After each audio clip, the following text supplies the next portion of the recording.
नमस्कार। आज वीडियो को मु आपण मान को स्वागत करुछि। आसंतु आज आम आलोचना करिबा कवि गंगाधर मेहरंक काव्यकृति संपर्क रे। कवि गंगाधर मेहर को आमे स्वभाव कवि गंगाधर मेहरंक हिसाब रे ग्रहण करिथांती। जड़ प्रकृति मध्यरे बा जड़ वस्तु मध्यरे बा प्रकृति मध्यरे से मानवीय गुण को जेभली भावरे अंत प्रकृति और बाह्य प्रकृतिर सम्मेलन घटाती ताहा हेउछि स्वभाव कवि गंगाधर मेहरंक लेखार वैशिष्ट्य। गोटे प्रकृति मध्यरे मानवीय गुण को आरोपित करिबा तांको लेखार स्वतंत्रता को बजाय रखि थाए। कवि गंगाधर मेहर को जदि ओडिशा बा ओडिया साहित्य मध्यरे आमे देखिबा ताहांकु ओडिशार कालिदास रूपे अभिहित करा जाए। कवि गंगाधर मेहरंक जन्म 1862 मसीहा अगस्ट 9 तारिख श्रावण पूर्णिमा तिथि रे एवं अविभक्त संबलपुर ठारे बरपाली ग्राम रे से जन्म ग्रहण करथिले। 1924 ख्रीष्टाब्द 4 तारिख एप्रिल चैत्र अमावास्या रे से मृत्युवरण करथिले। पितांकर नाम चैतन्य मेहर, माता सेवती देवी। मात्र जदि तांकर शिक्षागत योग्यता आमे देखिबा से पंचम श्रेणी पर्यंत पाठ पढ़िथिले। एबे आसंतु तांकर काव्यकृति संपर्क रे आमे आलोचना करिबा।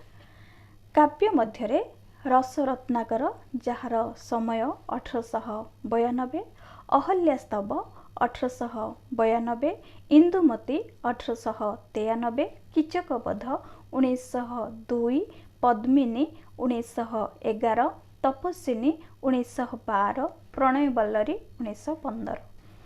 यापरे अन्य एक काव्य इंदुमती 1893 मसीह। इंदुमती काव्यटी दुई भागरे विभक्त यथा पूर्वार्ध और उत्तरार्ध। यह काव्यटी कालिदासंक रघुवंश अनुसार लिखित। एथिरे अयोध्या राज अज एवं विदर्भर राजकन्या इंदुमतींक स्वयंवर कथा वर्णित।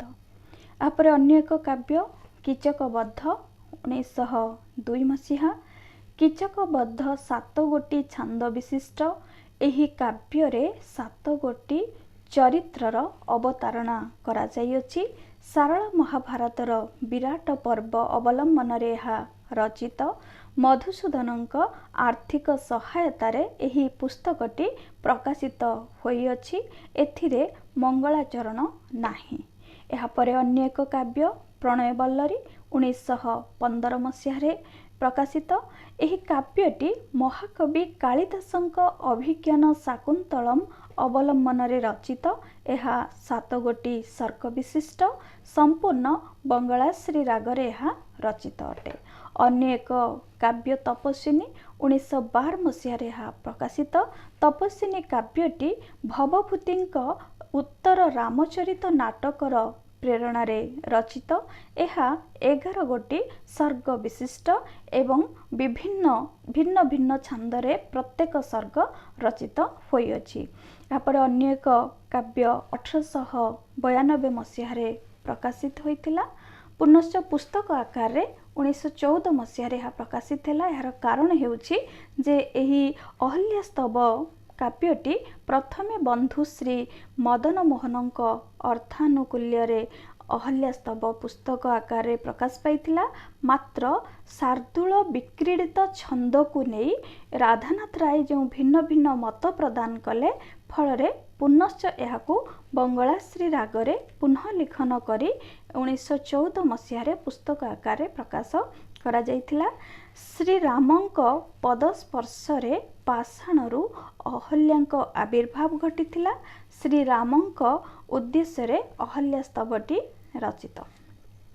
यहाँ परे आउ एक कृति उत्कल लक्ष्मी जहाँकि 1895 मसीह प्रकाशित। राधानाथ रायंक अनुरूप चिलिका खंडकाव्य परी उत्कल लक्ष्मी। यह असंपूर्ण प्रकाशक सूर्य कुमार मित्र। यह संपूर्ण होई ब्रजमोहन पंडांक द्वारा प्रकाशित होइथिला। ଭାରତୀ ରୋଦନ, ଯାହାକି ସମ୍ବଲପୁର ହିତୈଷିଣୀ ପତ୍ରିକାରେ 3/10/1894 ମସିହାରେ ପ୍ରକାଶ ପାଇଛି। ଓଡ଼ିଆ ଭାଷାକୁ ଉଠାଇ ଦେଇ ତା ବଦଳରେ ହିନ୍ଦୀ ଭାଷା ଚଳାଇବାକୁ ମଧ୍ୟପ୍ରଦେଶର ସରକାର ଯେଉଁ ମସୁଧା ଚଳାଇଥିଲେ ସେ ସମୟରେ ଏହା ଲିଖିତ ଅଟେ। ଏଥିରେ କବି ଓଡ଼ିଆ ଭାଷାକୁ ସୁରକ୍ଷା ପ୍ରଦାନ କରିବା ଉଦ୍ଦେଶ୍ୟରେ ଧରଣୀଧରଙ୍କୁ ପ୍ରଶଂସା କରିଛନ୍ତି। ସେହିଭଳି ଉତ୍କଳ ଭାରତୀଙ୍କ ନିବେଦନ କୃତିରେ ବା ନିବେଦନ କୃତିଟି ଉତ୍କଳ ଭାରତୀଙ୍କ ନିବେଦନ କୃତିଟି ସମ୍ବଲପୁର ହିତୈଷିଣୀ ପତ୍ରିକାରେ 6/3/1895 ମସିହାରେ ଏହା ପ୍ରକାଶିତ ହୋଇଥିଲା। କମିଶନର ଉଡବର୍ଣ୍ଣଙ୍କ ଉଦ୍ଦେଶ୍ୟରେ ଏହା ନିବେଦନ କରାଯାଇଥିଲା ବା କମିଶନର ଉଡବର୍ଣ୍ଣଙ୍କ ଉଦ୍ଦେଶ୍ୟରେ ନିବେଦନ କବିଙ୍କର ଥିଲା ଏହି ଉତ୍କଳ ଭାରତୀଙ୍କ ନିବେଦନ କୃତିଟି। ଏହାପରେ ମହିମା 1897 ମସିହାରେ ପ୍ରକାଶ ପାଇଛି। ମହିମାର ପ୍ରକାଶକ ଥିଲେ ନିଜେ କବି ଗଙ୍ଗାଧର ମେହେର। ବହିଟିରେ ନୀତି ସମ୍ବଳିତ କବିତାର ପଂକ୍ତି ଗୁଡ଼ିକ ସୂଚିତ ହୋଇଅଛି। ସେହିଭଳି ଅନ୍ୟ ଏକ ପୁସ୍ତକ ବା ଅନ୍ୟ ଏକ କବିତା ଗୁଚ୍ଛ ଯଦି ଦେଖିବା ତାହା ହେଉଛି କବିତା କଲ୍ଲୋଳ, ଯାହାକି 1912 ମସିହାରେ ପ୍ରକାଶିତ। ପ୍ରଣୟ ବଲ୍ଲରୀ କାବ୍ୟର ପ୍ରଥମ ଛାନ୍ଦ, ଚନ୍ଦ୍ର ରଜନୀ, ବେଦବ୍ୟାସ, ସୋମନାଥ ବିଜୟ, ବର୍ଷା ଚିତ୍ର ଏ ସମସ୍ତ କବିତା କବିତା କଲ୍ଲୋଳ କାବ୍ୟରେ ସ୍ଥାନ ପାଇଛି। ଓକିଲ ରାମନାରାୟଣ ମିଶ୍ରଙ୍କ ଆର୍ଥିକ ସହଯୋଗରେ ଏ ବହିଟି ପ୍ରକାଶିତ ହୋଇଥିଲା। ଏହାପରେ ଅନ୍ୟ ଏକ ଖଣ୍ଡକାବ୍ୟ ଅଯୋଧ୍ୟା ଦୃଶ୍ୟ, ଯାହାକି 1914 ମସିହାରେ ଏହା ପ୍ରକାଶିତ। 3ଟି ସର୍ଗରେ ଅଯୋଧ୍ୟା ଦୃଶ୍ୟ ରଚିତ। ପ୍ରଥମରେ ରାମ ସିଂହାସନରେ ନ ବସି ବନବାସ ଯିବା ପ୍ରସଙ୍ଗ ବର୍ଣ୍ଣିତ, ଦ୍ୱିତୀୟ ସର୍ଗରେ ବନବାସ ପ୍ରସଙ୍ଗ ଏବଂ ତୃତୀୟ ସର୍ଗରେ ଲଙ୍କାରୁ ଫେରି ରାଜ୍ୟାଭିଷେକ ପ୍ରସଙ୍ଗ ଏଥିରେ ବର୍ଣ୍ଣନା କରାଯାଇଅଛି। ଏହା ଚତୁର୍ଦ୍ଦଶାକ୍ଷରୀ ବୃତ୍ତରେ ରଚିତ ଅଟେ। ସେହିଭଳି ପଦ୍ମିନୀ କାବ୍ୟରେ ଏହା ଏକ ଅସମ୍ପୂର୍ଣ୍ଣ ଐତିହାସିକ କାବ୍ୟ। 5 ସର୍ଗ ପର୍ଯ୍ୟନ୍ତ ଲେଖିଥିଲେ ବା 5 ଗୋଟି ସର୍ଗ ପର୍ଯ୍ୟନ୍ତ ଏଥିରେ ଲେଖାଯାଇଥିଲା। ଚିତ୍ତୋରର ରାଜା ଭୀମସିଂହଙ୍କ ପତ୍ନୀ ପଦ୍ମିନୀ ପ୍ରତି ଦିଲ୍ଲୀ ସମ୍ରାଟ ଆଲ୍ଲାଉଦ୍ଦିନ ଆସକ୍ତ ହୋଇଛନ୍ତି। ଚିଠି ଉପଢୌକନ ପଠାଇ ଶଠପ୍ରୀତି ଆରମ୍ଭ କରିବାକୁ ଚେଷ୍ଟା କରି ବିଫଳ ହୋଇ ପ୍ରତିଶୋଧ ପରାୟଣ ହୋଇ ଉଠିଛନ୍ତି। ଏ କାବ୍ୟର ବିଷୟବସ୍ତୁ ଏହା ଅଟେ। ଅନ୍ୟ ଏକ କୃତି ଭାରତୀ ଭାବନା। ଏହା ମାତ୍ର 17ଟି ପଦର ସମାହାର ଅଟେ।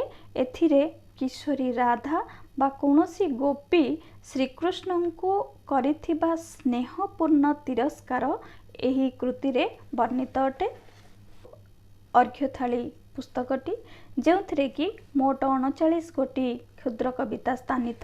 ଏଥିରେ ସନ୍ନିବେଶିତ କବିତା ମଧ୍ୟରେ ଭକ୍ତି, ମହାନ୍ଧକାର, ମାତୃଭୂମି, ଉତ୍କଳ ଭାରତୀଙ୍କ ଉକ୍ତି, ଉଦ୍ବୋଧନ, ଅମୃତମୟ, ମଧୁମୟ, ତାକୁ ମଧ୍ୟ ବୋଲିଥାନ୍ତି ଧର୍ମ ଅବତାର ଏ କବିତାଟି ତଥାକଥିତ ହାକିମମାନଙ୍କୁ ବ୍ୟଙ୍ଗ କରି କୁହାଯାଇଅଛି। ଉଦ୍ବୋଧନ କବିତାର ଏକ ପଂକ୍ତି ହେଉଛି, ଉଚ୍ଚ ହେବା ପାଇଁ କର ଯେବେ ଆଶା, ଉଚ୍ଚ କର ଆଗେ ନିଜ ମାତୃଭାଷା। ଏହା ଉଦ୍ବୋଧନ କବିତାରୁ ସଂଗୃହୀତ। ସେହିଭଳି ଅମୃତମୟ କବିତାର ଏକ ପଂକ୍ତି, ମୁଁ ତ ଅମୃତ ସାଗର ବିନ୍ଦୁ, ନଭେ ଉଠିଥିଲି ତେଜି ସିନ୍ଧୁ, ଖସି ମିଶିଛି ଅମୃତ ଧାରେ, ଗତି କରୁଛି ସେ ଅକୁପାରେ, ପଥେ ଶୁଖିଗଲେ ପାପ ତାପରେ, ହୋଇ ଶିଶିର ଖସିବ ତାପରେ, ଅମୃତମୟ ଅମୃତମୟ ସହିତ ମିଶିବି ସାଗରେ। ଏହା ଥିଲା ଅମୃତମୟ କବିତାର ଏକ ପଂକ୍ତି। ଅନ୍ୟ ଏକ ପଂକ୍ତି ମଧୁମୟ କବିତାରୁ, ବିଶ୍ୱ ଦେଖ ମଧୁମୟରେ ଜୀବନ, ବିଶ୍ୱ ଦେଖ ମଧୁମୟ, ମଧୁର ଝରଣ କରିବ ହରଣ, ତୋ ପାପ ମରଣ ଭୟରେ ଜୀବନ। ଏହା ମଧୁମୟ କବିତାରୁ ସଂଗୃହୀତ। ସେହିଭଳି ଭାରତୀ ରୋଦନ, ଉତ୍କଳ ଭାରତୀ ଏହି କବିତା ଗୁଡ଼ିକ ଯଦି ଦେଖିବା, ଏହା ସମ୍ବଲପୁର ହିତୈଷିଣୀ ପତ୍ରିକାରେ ପ୍ରକାଶିତ ହୋଇଥିଲା। ଆଉ ଏକ ପଂକ୍ତି ଯାହାକି ପ୍ରାୟତଃ ଜଣାଶୁଣା, ସେ ପଂକ୍ତିଟି ହେଉଛି, मातृभूमि मातृभाषारे ममता जाहृदे जनमी नाही ताकू जेबे ज्ञानी गणरे गणिबा अज्ञान रहिबे काहीं। यह मातृभूमि कवितारू संगृहीत। से भली मातृभूमि मातृभाषार बंदन दीप्त कर देई धन ध्यान मन। से भली उद्बोधन कवितारू मातृभूमि मातृभाषार बंधन दीप्त कर देई धन ध्यान मन।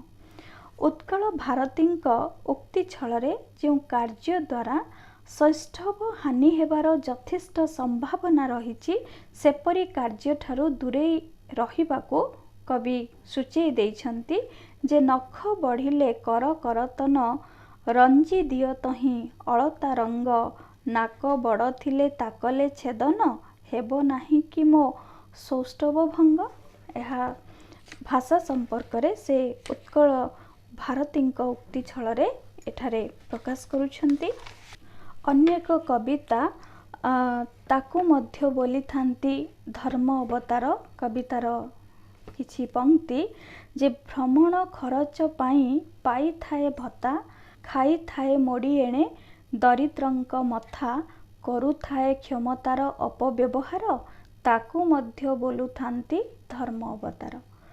अर्घ्य थाली रे स्थानित खेद्योत्तर खेद अंधकारर आत्मप्रसाद वाक्यवीर और कर्मवीर संगफल परिश्रम कर्मगुण गणेशंक आत्मकथा ए समस्त कवितारे अलसुआ मनीषंकु कर्मठ कराइबा पाई प्रयास करा जाइअछि। एक दीर्घ कविता और पौराणिक कविता मध्य यह हेउछि विदुर प्रजागण। विदुर प्रजागण संपर्क रे अर्घ्य थाली भूमिका उल्लेख करा जाइअछि। विदुर धृतराष्ट्र को कहिछन्ति। एही विदुर प्रजागण कवितारे विदुर धृतराष्ट्र को कहिछन्ति जे क्षमता नथाई लोक क्रोध जेबे करे निज क्रोधानले निजे दग्ध होई मरे पर धन पर दार करे जे हरण निज हाथे करे महाभित्ति की बरण। कवि गंगाधर मेहरଙ୍କ शोक गीति रचना से सेली मिल्टन टेनिसन परी करुण रस को बा करुण रसर लहरी छुटाइछन्ति। राधानाथ मधुसूदन और फकीर मोहनଙ୍କ मृत्युरे कवि मधुसूदन रावଙ୍କ स्वर्गारोहण कृतिटी उल्लेख करिछन्ति। स्वर्गीय कविवर राधानाथ रायଙ୍କ मृत्यु समय उल्लेख करिछन्ति। उत्कल मातार रोदन से उपन्यासिक फकीर मोहन सेनापति संपर्क रे उल्लेख करिछन्ति। कवि राधानाथ रायଙ୍କ गुणगान करिबा संगे संगे पार्वती और महाजात्रा संपर्क रे गंगाधरंकर उक्ति पार्वती को रखिदेल पुत्र शोक देई पांडवे रहिले स्वर्ग गमनर पथे किए तांको कढ़ाइब हिमाद्री की नेई किए नेई बसाइब त्रिदिवर रथे। उपन्यासिक फकीर मोहन को उद्देश्य रे कवि मेहेर कहउछन्ति जे ए रूपे राधु मधु गले तो काहीं जेबे डाकिले पदे सुनिले नाही तू एबे मोडाक को हेलु बधिर किए पुछिब मो नयन नीर।